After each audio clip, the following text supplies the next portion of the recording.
On est là à la pêche aux infos pour dénicher les dernières perles pour placer le site tout en haut des résultats de Google notamment.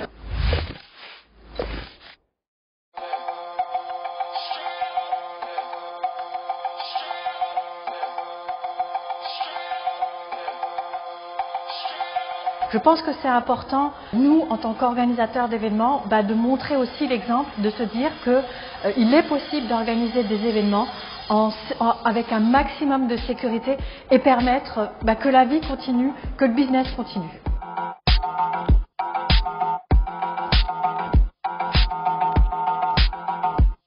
Il y a deux choses, je pense, qui sont importantes. La première, c'est lorsqu'on vise une requête, de taper la requête sur Google et de voir comment le moteur de recherche interprète l'intention de recherche de l'internaute.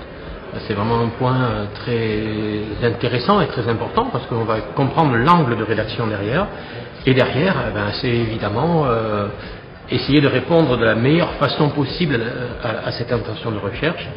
Et cette notion de qualité, elle est absolument primordiale en SEO aujourd'hui.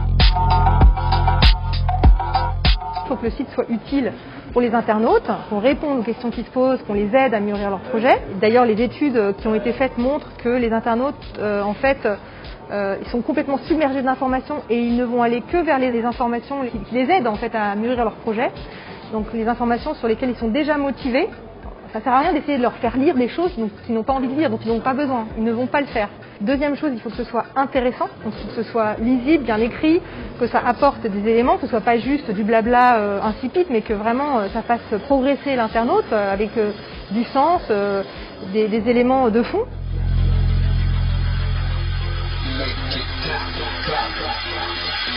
Il n'y a pas que Google dans la vie, et 50% des recherches viennent de LinkedIn sur les blogs et les sites. Donc si on est un tant soit peu un peu actif, si vous êtes dans le B2B et que vous ne le mettez pas, si on cherche un responsable digital, vous allez être noyé sous la masse. Donc faut vraiment travailler la longue traîne le plus possible, travailler vraiment son titre et vraiment axer sur les volumes de recherche, pouvoir aussi analyser la densité des mots-clés aussi et travailler ses titres très intensément. Comment ça marche? Finalement comme Google, avec un titre de profil, travailler avec les bons mots-clés, donc là c'est l'équivalent des balises title, des posts et du contenu via les résumés, travailler, donc là le contenu, comme sur le site web, et enfin le choix des relations, c'est l'équivalent des backlinks finalement. Si les relations travaillent elles-mêmes leur profil et ont beaucoup de relations, c'est l'équivalent d'un bon backlink versus un mauvais, donc tout ça, ça se travaille.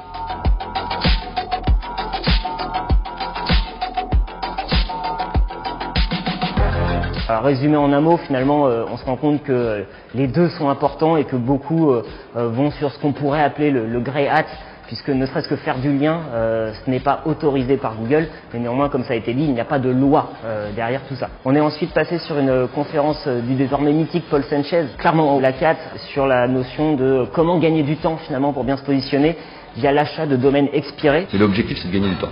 Pourquoi? Parce que c'est des noms de domaines qui ont eu une ancienneté, qui ont déjà eu une vie dans le passé, donc qui ont eu de la popularité, ils ont reçu des liens. On essaie d'avoir des domaines sains, mais qui ont du jus.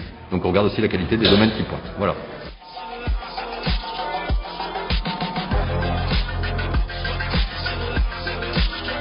La réalité, c'est que le SEO, en soi, les principes de base en 20 ans n'ont pas des masses changé. C'est la technique, le contenu, le netlinking. Maintenant, ce qui a changé, c'est la manière de faire les choses. C'est-à-dire qu'avant, on pouvait faire, que ce soit au niveau du contenu ou du netlinking, des choses de manière très basique. Au niveau des contenus, on répétait le mot-clé. Au niveau du netlinking, on mettait chaque fois la même encre. Voilà, tout ça maintenant, ça ne fonctionne plus. Donc maintenant, il faut faire les choses de manière le plus quali possible. C'est ça qui a vraiment changé. Donc on est dans de l'optimisation sémantique au niveau des contenus et au niveau du netlinking, on essaie de varier un maximum les angles, on essaie de varier un maximum les pages de destination, on essaie de varier un maximum le type de spot qu'on va utiliser. Mais voilà, c'est vraiment ça qui a changé, mais la base, elle n'a pas changé.